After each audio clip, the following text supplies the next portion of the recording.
Another week, another episode of Stand-Up. Why don't you introduce this week? All right, I will. Welcome to Stand-Up Memories. I'm Peter Bales. This is Jackie Martling. His hesitancy, he's waiting for me to break in again. And I fooled him, I didn't. I don't know how to do this if you don't interrupt. I know that. We have a great guest this week. He's back with us. John Blenn, playwright, writer, director, critic, you name it. Historian. Long Island icon. Long Island icon. John And Blenn. a nice guy. And a nice guy. And a nice guy. And I, last week, described John Blenn as Zelig because this guy is in more cool photographs than anybody I know. And I'd like to know, what do you think some of your coolest photographs are, and how do you do it? I got one word for you. What is it? Photoshop. No. Exactly. I guarantee. I saw him with Abe Lincoln. Before there was Photoshop, my wife is a graphic artist, so even before there was Photoshop, she was fixing those for me. No, you're the No. greatest photos, and it's always people that you know, and also people you know, but this is them 20 years ago, and the photos never get old. It's just great fun. And you just interacted with everybody. You know, doesn't it amaze you that good, bad, or otherwise, we are all still in the game. Yeah, it's nice to be around to talk about, especially after the last couple of years on this planet, for sure. You know, it's like, it's crazy. Like you run into somebody, you can't believe they're still doing that. And like guys that you worked with in obscurity, like in Fort Lauderdale comic strip 40 years ago, and all of a sudden, wow, they're still doing this. And it's just like, you know. So, John, which of those photographs do you treasure the most, both in music and in comedy? I think I don't know so much that I treasure the photos as I treasure the people who are in the photos that I met over the years. I've met a lot of really great people over the years, and most of my idols at some points. I didn't get pictures with every one of them, but I was there on most of them. I think that really, it's funny, when I first started posting old pictures, and it wasn't even necessarily just me, and it was old shots of a lot of things. Dennis Regan, the comedian, called me up. He goes, "Are you dying?"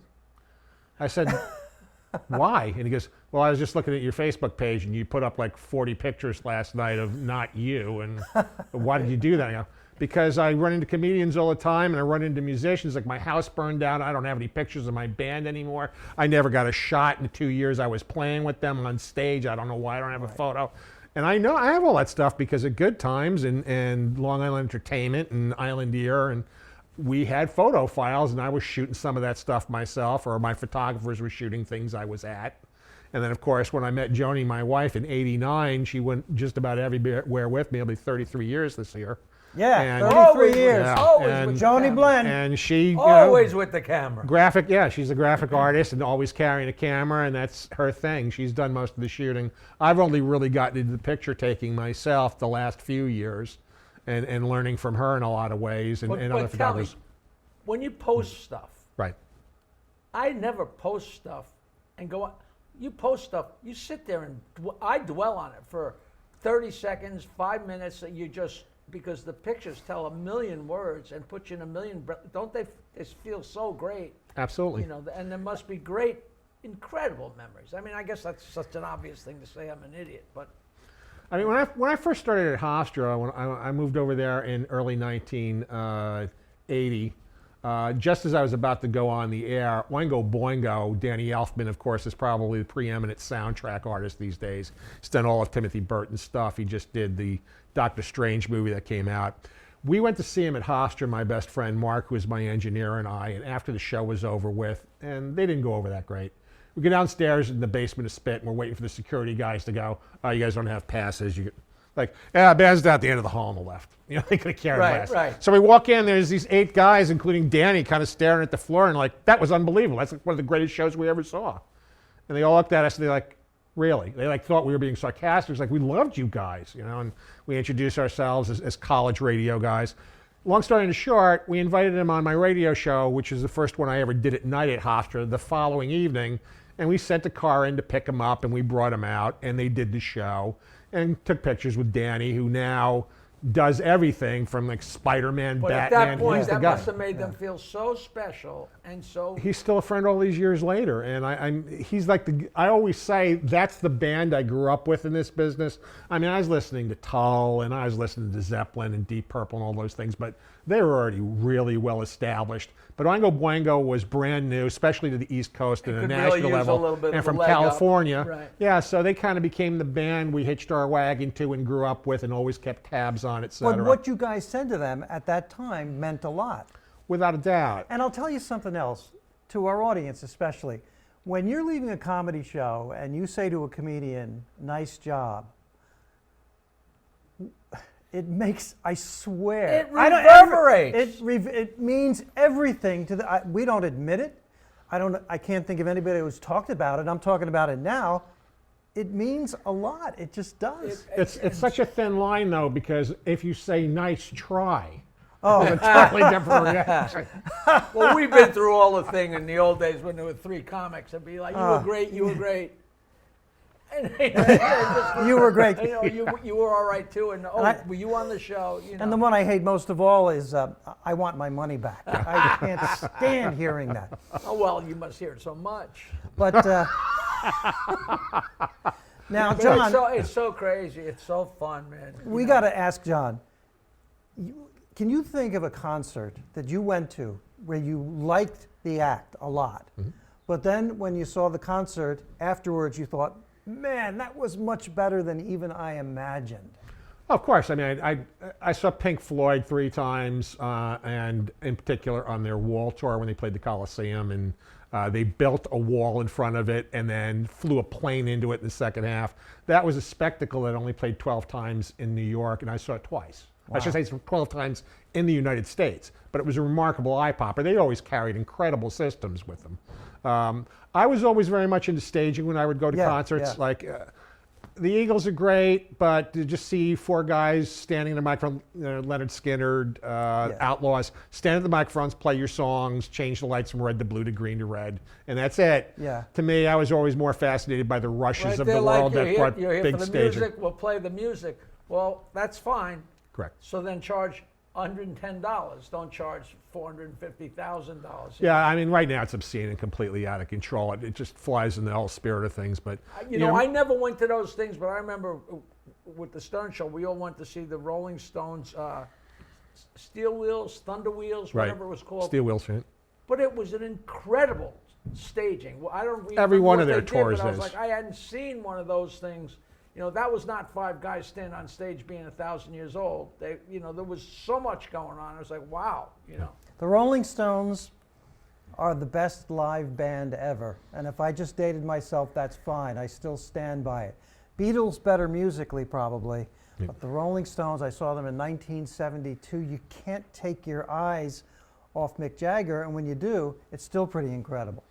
Well, that's the other thing, too. I mean, if you've got a front person, then the staging becomes a whole lot less important because they're charismatic. They've got something to say to you. I was never a big fan of performers like, and this next song is, and this next song. Tell me about why there is this song. Tell me about what was going on with you at that but that's point. public Be a little speaking. sexy Connect. or mysterious. Public speaking is hard for a lot of acts, right, Jackie? I mean, You know, I actually saw the Stones in 1969. One of my friends at college, he was from Detroit, and there were a lot of very wealthy Ford Motor Company executives, blah, blah, blah. And one of his friends had a couple extra tickets, he said, and we went to whatever the hockey arena was in Detroit, but we were in the 9th row. Right. And the opening act was B.B. King. Right. And it was the Rolling Stones. I remember it was like seeing him at the brokerage. It was, and I remember turning around, and I don't think with a shotgun I could have hit the person. I mean, Olympia Stadium, they was so far away, and like I could have reached out and touched B.B. King. You know, Now, it was like that's Jackie the Joke. great. Jackie the Joke Man excluded. Can you think of a concert you went to and you were Don't disappointed. start with Don't Disappointed try for your when- humor. If you go for humor, you're going to wind up with a new joke in your act, and nobody's going to know who it is. I know. I'm asking for it. But were you ever ready to be impressed by somebody you really liked a lot, and then I think that that's happened a decent amount of times. I'm not going to specifically name names on it, but there are times when you can tell somebody's just shanking a show, or they're not putting their heart and soul into it. Or they're not as good as you thought they were going to be. Without a and doubt. it's a yeah. heartbreak. Yep. It's a heartbreak. And you can just tell people are kind of going through the motions. It's the last cash grab. They're just not really into it anymore. You can tell they don't like each other. It's pretty obvious. Wow. And that stuff, I think, comes through really loud and clear when you're at a show. And same thing with comedians. I mean, you see guys go up on stage and you know they didn't have a good show or a good weekend, and they're just wrapping up the last show. And I saw Dennis Leary one night at the brokerage where right before he exploded. And he goes up there and he pulls his chair up and he puts his feet up in the bar out in front of it and he's smoking cigarettes like, yeah, well, let me see. And we're all kind of looking at each other going, really? That's what he brought to the game tonight? And that he just couldn't have been bothered with that particular Get show. the paycheck and go home. And I think he's, on so many levels, a tremendous talent. Oh, you know, but he just didn't he feel is. like it that night. And I know sitting in the audience, I think, and I've always said the same thing to the audiences that come to see what I do too, when I do theater. You could be anywhere that night. There's much bigger talent, much bigger shows, much flashier stuff. You have to make that person say, why is this $20 worth it to be there tonight as opposed to all these other places? And when they come out for you, you owe it to them to give them everything you got for that reason. And you know what's crazy too is, everybody has their opinions and their show business things that they adhere to. Al Jolson said, the audience is never wrong. Right. Like if I'm entertaining you and you're not digging it, or you're not finding me entertaining or talented, it's my fault. That's not your fault. It's not your job to adjust. There's a million ways as to a look at journalist, that. I might disagree with you on that because I've seen some shows. I'll pull Bill Hicks out of a hat for one, where going over to Jimmy's in the back of the room, every comedian in the back of the room is falling off their chairs, peeing themselves, laughing at how funny he is. In the front of the building, you can hear crickets because they don't get them. They're not into them. But Hicks is doing his job in real time with the energy he should be doing it with. He's just got the wrong audience in But front of Jolson was from that school of the 1920s where him. Yeah, different. you had to work Very to the different. people. Yep. listen to I this. didn't say I necessarily agreed with it, but it's interesting how different people have different takes. You got to do 100%. My parents, speaking of the 1920s, it might have been the 30s, went to see the incredible, famous Jimmy Durante in New York City the night of a blizzard. And the show went on, and there were 12 people, and he did part of his act where he played a piano and destroyed the piano as he went on, completely destroyed the piano. And my parents always said he gave 110% for 12 people. Yeah. It didn't matter. And I've seen that on occasions too. I mean, like Eddie Brill and Danny Wilson, for instance. I saw the two of them together in front of 12 people at Governor's on Memorial Day weekend, one late Friday show, and the two of them just poured their heart and soul into it, and that audience loved them. Yeah. And I would have people say to me a lot as a critic when I go, I did most of my reviewing on Friday nights at 11:30 on those late shows. And they'd be like, you SOB, what are you doing in the building at this late show? Like, I came to see you win. I came to see you work. Anybody's going to look great at 8 o'clock on Saturday night. Show me what you got under the worst circumstances. Somebody just sent me one of those Facebook messages after my show in Florida, and they said that they saw me at Chuckles on the night of a huge blizzard, and the first show was sold out. And he said, I forgot how he said it, but there were like 10 people in the audience that braved that snowstorm. Right. And he said, you did like a whole hour.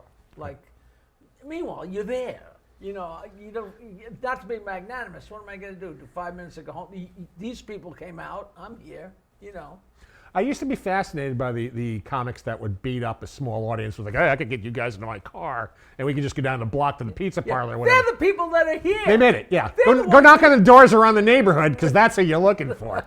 Go over You into can have- Division Avenue and bang on those houses. You can have just as much fun with a small audience as you can with Right. a huge one. And the only one unhappy should be the owner, because the comedians are quite I love that. able to have fun. Hey, I left more people than this in my bed. I always love that. And there's some other comedians out there too that I know that like a table's talking in the corner and they'll just fixate on that and they'll tank the show because to them nobody's paying attention. The hell with the two of them.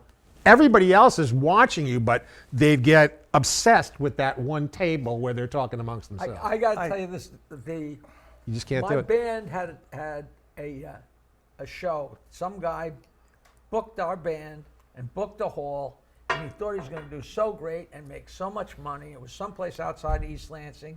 We got all set up and we're ready to go. And I mean, literally, there were like 6 or 8 rent-a-cops in front of the stage, just to make sure that everything was me all right. And there was nobody there. I mean, nobody. And this guy had them open the doors and had us aim our amplifiers toward the door. It was the funniest thing ever. Not one person. Turn up the amps and we'll open the door. Every comedian who's dealing with what you're talking about, the loud table, faces a decision and you have to make it on stage in front of everybody and your stomach is churning. Should I stop and That is deal with never them? not a tough decision. And Right, of because if you jokingly deal with them, they may not understand that they need to shut up. Right. And if you get angry or show anger, you can bring the whole show your down. mood and completely it's eating changes. you up Yep. inside. And then there's the whole thing about somebody that's a heckle, and you don't deal with them constantly because they'll think they're part of the show. So Yep. you wait and take a shot, and then blah, blah, blah. I see more of that now than I ever But did. It's throwing amazing. somebody out is absolutely Oh. the last. It's the 'Cause worst. once somebody is taken out of there, it's like, whoa. And You start from scratch. It's and the worst. You can only throw somebody out if the entire audience Wants them to go. wants them to go. And most of the time, and they cheer. applaud. Yeah, Right. they do. Now, another thing, and Jackie knows this, Well, that's why they cheer for you, because you've done. when I get off, Yeah. I'm not sure what the reaction really is. Anyway, I told my sister I got a standing ovation in Boca Raton. She says, I'm surprised they could stand up. I said, you're my sister. You're my sister. I worked upstate. The Giants used to train in Pleasantville for some reason. I remember that. Yep. Then they moved. Okay, so there was a bar there, and they had a comedy show, and Taylor comes in, and he's the leader off the field as well with a bunch of Giants, and they sat down and they were loud, and we're trying to do a comedy show, and what do you say to these guys? And Lawrence Taylor, at one point, there was a female comedian on stage. I don't want to say the name, but she was on stage. Lawrence Taylor stands up. Who? I can't tell you. He stands up, he walks up on stage, he takes out a $100 bill and hands it to her, says, if you get off stage, I'll give you this $100 bill. And she took the $100 bill and walked off, and the show was over. And the next week, outside the Improv, I heard her talking to a bunch of comics saying, last week I had such a great show, I got a $100 tip. Oh, I love it. You gotta be able to spin this stuff. Oh, I love that. Oh, you gotta be able to spin this stuff. I had him in the aisles, laughing, no, leaving. Well, did we ever? I don't know if I ever told this Jim Myers story, but in the very, very beginning, the East Side Comedy Club just sort of opened up, but we're all working these little gigs everywhere, and Myers wasn't exactly ripping it up, and I was sitting at the bar with somebody else, and Myers came walking in from a gig he had just done, and I said, "How'd it go?" And he says, "I brought the house down." I said, "You brought the house down?" He said, "No, I brought the house down." Every comedian has bombed. I was at the comic strip. Jerry Seinfeld came back from upstate and said, I don't know why I'm in this business. It was so horrible. I think I'm going to quit. Every comedian experiences that. When comedians go to the diner, because 99.9% of the shows are great, what are you going to talk about at the diner? The ones that went wrong. Jackie talks about this all the time. When the joke doesn't work, that's when he laughs. Right. That's when he laughs. When I'm Did you hear Miniveri killed in Boston? Hey, did you hear Bales killed in California? You hear Bartlett bombed in Kansas City? Because it's interesting. Or the power goes out, or there's a fight. That's what you talk about Along those lines, the first time I ever saw Myers, Nicky Vermitsky asked me to come down to see him at Brokerage, and I had been at a couple of other shows, and he's just like, well, stop by at the Late Show then. So I go to the Late Show, and I just wasn't into him. And about 15 minutes into him, he's doing the whole shtick with, my mother was a hamburger and my father was a Frankfurt. I got up to Nick and I went, I just can't handle this guy. I'm sorry. I'll see him another time. I'm sure he's funny for what he is, but I'm going to fall asleep. I got to go. And then Nick calls me the following day and goes, you ran on so fast. It's like, I didn't even get to tell you. He's not really German. And that's just all a shtick. And he switches it over about 10 minutes later. And to this day, every time I see Myers, it's just like, you're the first comedian I ever walked out on in my life. And if I had a brain in my head, I would have never walked back in. I was the second, third, and fourth. Did we do this story about him on the air yet? I think, yes, we might have. We'll figure this out. Listen, John Blenn is going to be back with us next week, the incomparable John Blenn. Of course, Haven't done that yet. Jackie the Joke Man Martling, and I will be back. This has been Stand-Up Memories. We got a lot more to talk about. So see you next week, right? Yay. Hey, a new episode of Stand-Up Memories every Wednesday. How exciting is that? Starring me, Peter Bales, and right here, Jackie the Joke Man Martling. Please follow us on social media. Search it out. What is it? MeSpace? MySpace, Your space? TikTok, Instagram, Facebook.